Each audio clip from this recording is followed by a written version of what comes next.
Concernant la news du jour, oui, nous aurions pu parler de Trigano sur le marché français qui prend 10% aujourd'hui, où les perspectives de la saison 2021 sont très encourageantes. Action qui réalise des nouveaux records annuels. Non, nous ne parlerons pas de ce numéro 1 européen qui fabrique des camping-cars. Traversons la Manche. L'actualité qui impacte au Royaume-Uni, c'est l'action Pets at Home. Traduction, paix à la maison. Oui, le service traduction, vous n'êtes pas gouré là? Animaux de compagnie, ah ouais. D'ailleurs, il va falloir, je pense, à un moment donné, réaliser un one-man show, là, humoriste, là, parce que là, je sens qu'il y a du gros niveau là, quand même.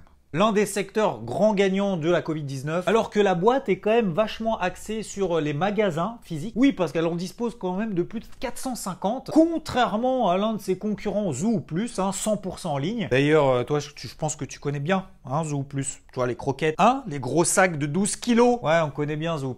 Oui, sauf que Zoo+, c'est quand même nettement plus cher, mais en termes de valorisation, on va le voir juste après. Et Pets at Home dispose quand même de 15 000 employés, donc grosse boîte. Et donc aujourd'hui, l'action prend plus de 26% à l'ouverture, réalise des nouveaux records historiques. Pourquoi ça? Bah déjà parce que ça allait bien finalement pendant le confinement. Oui, au moment du confinement, il y a eu une hausse du panier moyen. Pour éviter que nos animaux de compagnie soient en manque, on en achetait 2 fois plus. Et après ça s'est finalement un petit peu tassé en termes d'activité. Et finalement, elle vient d'annoncer que les bénéfices annuels a de fortes chances de dépasser ce qui était attendu jusqu'à présent. Et ce, malgré le risque d'un deuxième épisode de lockdown, donc de reconfinement. Faut savoir que 3/4 de son activité est liée à la vente au détail et 1/4 de son activité de vétérinaire. Ouais, parce que ça, si tu en fais partie, je pense que tu en as l'information, ça coûte un bras quand même. Quand on aime, on ne compte pas. Toute chose étant relative.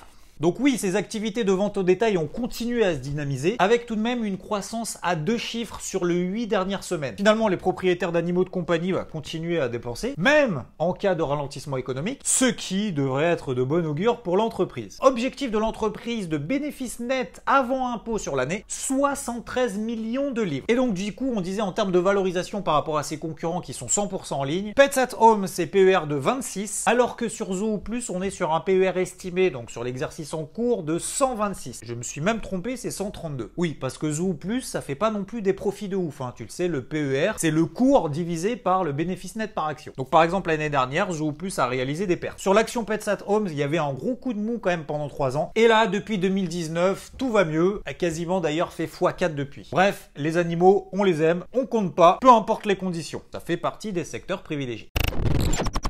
Concernant le graphique du jour, alors là c'est moins sympa parce qu'on va parler du chômage hebdomadaire aux États-Unis. Ressorti une fois n'est pas coutume, pire que les attentes. 870 000 nouvelles demandes d'allocation chômage sur la semaine passée. Et on en attendait 845 000. Alors ça se réduit au fur et à mesure, mais ça reste quand même encore inquiétant. Et ces chiffres finalement montrent qu'il y a eu un mélange de personnes qui bénéficient en tout cas jusqu'à la fin de l'été de 600 $ par semaine de compensation supplémentaire. Et dans la mesure où ils n'en bénéficient plus, se remettent à rechercher du travail, avec ceux notamment qui n'en trouvent pas dans leur domaine de compétences. Forcément dans un paysage économique encore assombri par la Covid. Il faut savoir que la semaine passée, si on prend en considération notamment toutes les aides gouvernementales proposées aux États-Unis, on serait plutôt à 1,5 million de personnes. Et parmi ces personnes qui bénéficient d'aides gouvernementales, il y a 26 millions d'Américains. Et la région la pire en ce moment, c'est en Californie, où 600 000 Californiens ont fait des demandes il y a 3 semaines, et ces demandes de prestations n'ont pas encore été traitées. Donc toujours en Californie, depuis le début de la crise, on a eu 13 millions de demandes de personnes de chômage, ou de demandes de prestations gouvernementales, et 86 milliards de dollars ont été versés en allocation chômage. Bref, le nombre de réclamations traitées en Californie durant ces 6 premiers mois, c'est plus du triple de la pire année de la Grande Dépression. D'ailleurs, semaine prochaine, rendez-vous avec le chômage mensuel aux États-Unis, NFP et taux de chômage.